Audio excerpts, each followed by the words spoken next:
Bwana Yesu asifiwe. Mpenzi mtazamaji na msikilizaji, karibu tena katika kipindi hiki cha Pambazuko, anza siku na Mungu. Ikiwa leo ni siku ya Jumatatu, siku ambayo Mungu ametupa kibali cha kuweza kuiona siku hii njema. Ni siku ambayo tunatamani tuanze na Mungu. Ni siku ambayo tunatamani tuzione baraka za Mungu. Tukiwa kazini kwetu, tukiwa kwenye biashara, tukiwa kwenye safari, Mungu awe pamoja nasi. Lakini kabla ya mambo yote, naomba tuombe. Mungu wetu na Baba yetu wa mbinguni, ninalitukuza jina lako, ninakushangilia wewe. Asante kwa ajili ya siku ya Jumatatu, siku ambayo Mungu umetupa kibali sisi watoto wako kuweza kuiona nuru ya jua. Asante kwa matendo yako makuu, umetulinda usiku na hatari zote za adui. Mungu, tumeona mkono wako ukitenda kazi katikati ya maisha yetu. Mara hii tunasogea mbele zako tunapoenda kuyatafakari maneno ya uzima siku hii. Tunatamani tuanze kwa neno lako, tufululize kwa neno lako na kuhitimisha kwa neno lako. Mungu mtakatifu, ni wewe peke yako ushindi wetu, ni wewe peke yako kimbilio letu. Bwana, tutafakarisha maneno ya uzima, tutafakarisha maneno ambayo Mungu yatatuongoza siku njema ya leo, ili siku zote tuone utukufu wa pendo lako. Katika jina takatifu Yesu nimeomba, amen. Pendwa mtazamaji na msikilizaji, leo hii natamani tutafakarishane na kufundishana juu ya maisha ya ushindi. Maisha ya ushindi. Ukiwa mwanadamu ambaye umeumbwa kwa sura na kwa mfano wa Mungu, Mungu ametupa nafasi ya kuishi maisha ya ushindi. Sisi sio wanyonge wala sio dhaifu. Nyakati zote sisi tu washindi, kwa maana ndiyo ahadi ya Mungu kwetu kwamba nyakati zote tutaitwa washindi, tutaitwa wabarikiwa. Basi mambo kadhaa ambayo tutatafakari leo ni juu ya maisha ya ushindi. Hatuwezi kuona nuru ya maisha, hatuwezi kuona nguvu ya ushindi ndani yetu isipokuwa tumemtanguliza Yesu, isipokuwa tumeiona nguvu ya Yesu ndani yetu. Kwa hiyo basi kuna mambo kadhaa ambayo nitakupeleka, tutafundishana, tutaelekezana, alafu baadaye tuone utukufu wa Mungu. Jambo la kwanza ni hili: ni lazima tuepuke dhambi. Ili uishi maisha ya ushindi, ni lazima uepuke kitu kinaitwa dhambi. Dhambi ni mlango mkubwa ambao adui anautumia. Dhambi ni mlango mkubwa ambao adui anautumia ili tusiendelee mbele, ili tusione utukufu wa Mungu, ili tusione nguvu za Mungu. Dhambi. Na watu wengi tumekamatwa katika hilo. Mtu anapokuwa kazini, kuna watu hawawezi kupata kazi isipokuwa wameloga. Kuna watu hawawezi kupata kazi isipokuwa wamewaangamiza wengine. Ili uishi maisha ya ushindi siku zote, epuka dhambi. Ukisoma katika kitabu cha nabii Isaya sura ya 59 mstari wa 2, unasema maneno haya. Isaya sura ya 59 mstari wa 2 unasema maneno haya: lakini maovu yenu yamewafarakanisha ninyi na Mungu wenu, na dhambi zenu zimeuficha uso wake, msiuone hata hataki kusikia. Dhambi inatufarakanisha na Mungu. Dhambi inatutenga na Mungu. Nyakati zote mtu ambaye anatenda dhambi hawezi kuona uso wa Mungu. Nyakati zote mtu ambaye anatenda dhambi hawezi kuziona baraka za Mungu. Kwa hiyo siku hii ya leo ya Jumatatu, ili tuone neema, ili tuone nguvu, ili tuone upendo wa Mungu ndani yetu, jambo la msingi, epuka dhambi. Watu wasilie kwa ajili yako, watu wasihuzunike kwa ajili yako, watu wasihangaike kwa ajili yako. Jaribu sana kuwapenda wengine, jaribu sana kuonyesha heshima kwa watu wengine. Dhambi ni mbaya. Dhambi inatutenga na Mungu. Dhambi inatukosesha baraka. Dhambi inatuficha shimoni. Dhambi inatupelekea kuangamia katika maisha yetu. Dhambi inatutenga na utukufu wa Mungu. Huwezi kuwa mshindi nyakati zote kama unaishi maisha ya dhambi. Mpendwa mtazamaji, hebu yafikiri maisha yako. Tuyafikiri maisha ya leo. Usitazame tu kwa ajili ya kesho, tazama leo ambayo Mungu amekupa. Unapoambiwa kutengeneza maisha ni sasa. Epuka dhambi. Achana na dhambi. Achana na maisha ya giza. Bwana Yesu asifiwe. Jina la Bwana libarikiwe. Ninakusihi sana mpendwa mtazamaji, nyakati zote dhambi ni mbaya. Kama unataka kuishi maisha ya ushindi, hakikisha umeshinda dhambi. Hakikisha umeshinda dhambi. Dhambi ndio ambayo inatufanya tuwe nyuma wakati wote. Kuna wakati dhambi inatufanya tushindwe kujiamini. Dhambi inatufanya tushindwe kuendelea mbele. Kwa nini? Kwa sababu kila wakati unaiona hiyo dhambi inahubiri ndani yako. Hiyo dhambi inakutesa, inakuharibia maisha yako. Dhambi, watu wengi sana wameshindwa kuziona baraka za Mungu kwa sababu walianguka katika dhambi. Ni maombi yangu mbele za Bwana akudhihirishie juu ya mateso yanayopatikana na dhambi, akuonyeshe madhara ya dhambi, akuonyeshe faida ya kuachana na dhambi. Bwana Yesu asifiwe sana. Bwana Yesu asifiwe sana. Kwa hiyo ninachotaka kuambia, ili uishi maisha ya ushindi, ni lazima uhakikishe umeachana na dhambi. Jambo la pili, ili uweze kuishi maisha ya ushindi, hakikisha una neno la Mungu ndani yako. Hakikisha una neno la Mungu ndani yako. Neno ambalo linabeba baraka zako, neno ambalo linabeba nguvu ya kuomba, neno ambalo linabeba utukufu wa Bwana. Nataka nikwambie, neno la Mungu linakupa haki na ujasiri. Unapokuwa na neno la Mungu ndani yako, linakupa haki na ujasiri. Kwa hiyo nikusihi sana, hakikisha wakati wote unakuwa na neno la Mungu ndani yako. Ndani ya neno la Mungu ndimo zinamokuwepo haki zako zote siku zote. Unapokuwa na neno ndani yako, unakuwa na haki. Biblia inatuambia kwamba walimshinda shetani kwa damu ya mwana kondoo na kwa neno la ushuhuda. Uwe na neno la ushuhuda, uwe na neno la Bwana ndani yako mpendwa. Siku zote adui anakuja kukutega kwa neno. Kuna majira adui atakudanganya kupitia neno. Nataka nikwambie, ukiwa na neno utapata kuyafumbua mambo kadha wa kadha ambayo shetani anakutega nayo. Leo hii nataka nikwambie, siku ya leo Jumatatu, hakikisha unakuwa na neno la Mungu ndani yako.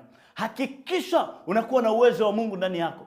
Hakikisha unakuwa na nguvu ya Mungu ndani yako. Neno ni kila kitu. Neno ni kila kitu. Neno ni Mungu mwenyewe.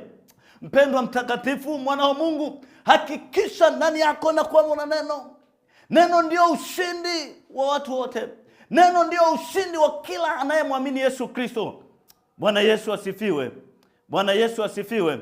Sio kila vita utashinda kwa kuomba. Kuna wakati vita nyingine utashinda kwa neno. Na ndio maana nasema walimshinda shetani kwa damu ya mwana kondoo na kwa neno la ushuhuda. Ukiwa na neno, kuna wakati utamshinda shetani. Hata Yesu alimshinda shetani sio kwa kukemea tu, alimshinda shetani kwa neno. Shetani alipomwambia imeandikwa, naye akamwambia imeandikwa. Kwa nini? Kwa sababu neno ndio uzima.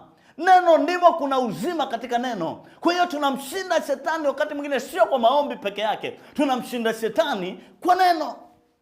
Kwa neno. Kwa ni lazima uhakikishe ndani yako unakuwa na neno la Mungu. Ndani yako unakuwa na nguvu ya neno la Mungu.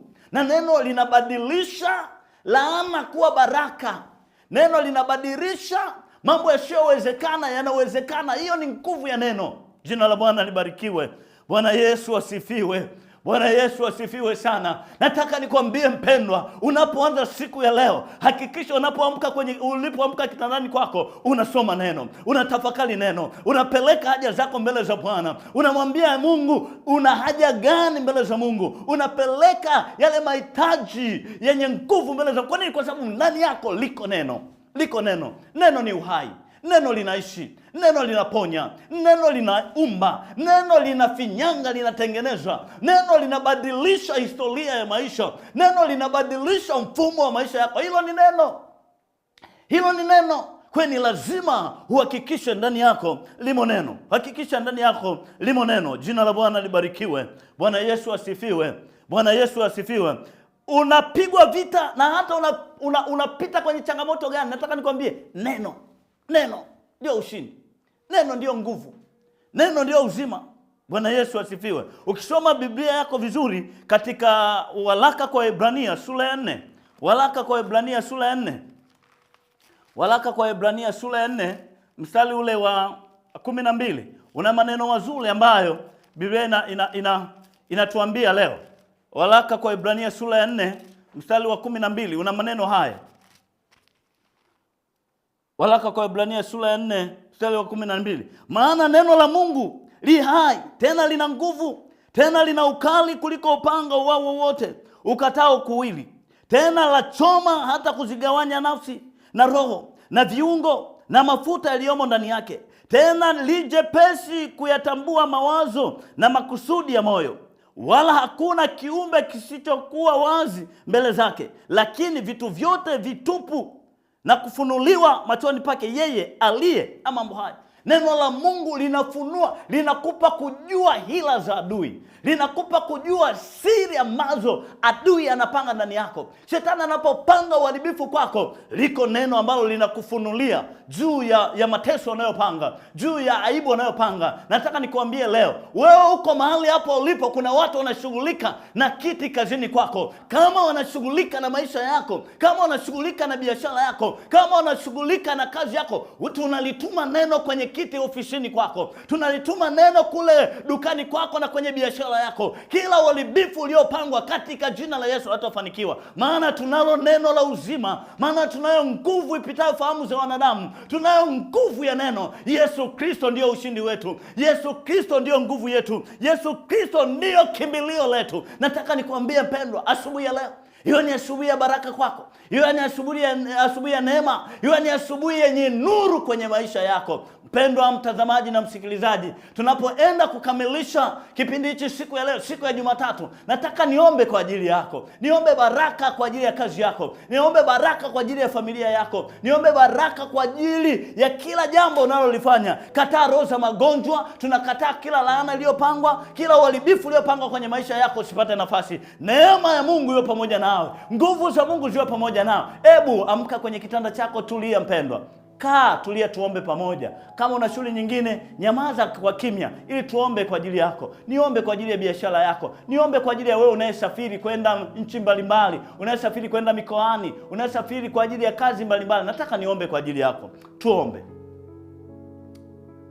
Mungu wetu na Baba yetu wa mbinguni, asante kwa neema umetujalia. Asante kwa matendo yako makuu. Bwana, umetupa siku ya Jumatatu, siku ya baraka sana, siku ambayo ina neema, siku ambayo Mungu tunaona nuru ya uzima na ukombozi ndani yetu.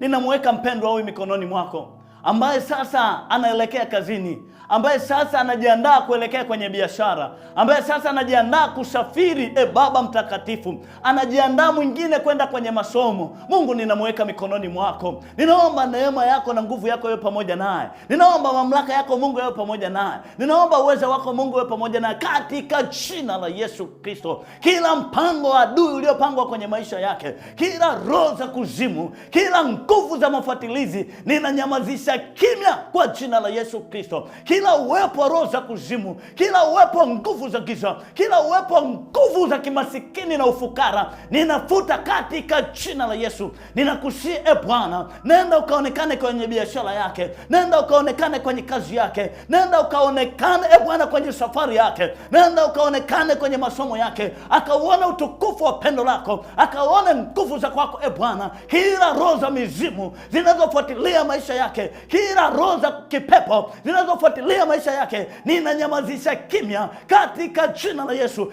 Bwana, mimi ninashuka, wewe uinuliwe zaidi, wewe utukuzwe zaidi. Pokea sifa, heshima na utukufu Bwana. Ninaomba baraka kwenye maisha yetu, ninaomba nguvu kwenye maisha yetu. Simama Bwana kwenye huduma, simama Bwana kwenye taifa hili, simama Bwana kwenye biashara ya kila mmoja mmoja. Mpendwa Bwana, neema yako ikaonekane kwetu, uwezo wako ukaonekane kwetu. Mungu, achilia nuru kwenye maisha yetu. Ninakataa giza, ninakataa magonjwa, ninakataa laana katika jina la Yesu Kristo mwana wa Mungu aliye hai. Lihimidiwe jina lako Mungu, litukuzwe jina lako Mungu. Kila neno aliyotamkiwa, kila uharibifu uliotamkiwa, ninafuta kwa damu ya Yesu, ninafuta kwa damu ya Yesu. Ninalitukuza jina lako Mungu mtakatifu. Asante kwa kuwa ni mwema, asante kwa uaminifu wako Mungu, asante kwa matendo yako makuu, asante kwa uwezo wako Mungu, asante kwa ajili ya siku ya Jumatatu ambayo ni siku njema. Mungu, umeachilia baraka katikati ya maisha yetu. Utulinde Bwana,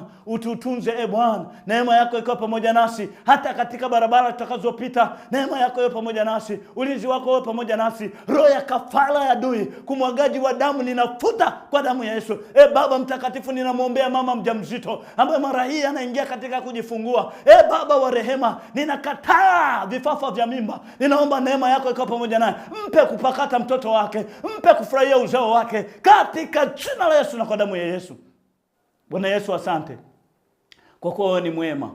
Asante kwa uaminifu wako. Na sasa Mungu, tunajikabidhi mikononi mwako tukiamini kwamba utaendelea kuwa pamoja nasi. Litukuzwe jina lako katika jina la Yesu na kwa damu ya Yesu. Amen. Mpendwa mtazamaji na msikilizaji, ninakushukuru sana kwa kuwa wewe ni mwema. Lakini Mungu ni mtakatifu nyakati zote kwetu. Mimi nikuombe tu, unapoelekea kazini usimwache Mungu. Baraka ya Mungu iwe pamoja nawe. Neema ya Mungu iwe pamoja nawe. Uwezo wa Mungu iwe pamoja nawe. Ukafanyike baraka kwenye ofisi yako. Ukafanyike baraka kwenye biashara yako. Ukafanyike baraka kwenye masomo yako. Neema ya Kristo iwe pamoja nawe. Amen.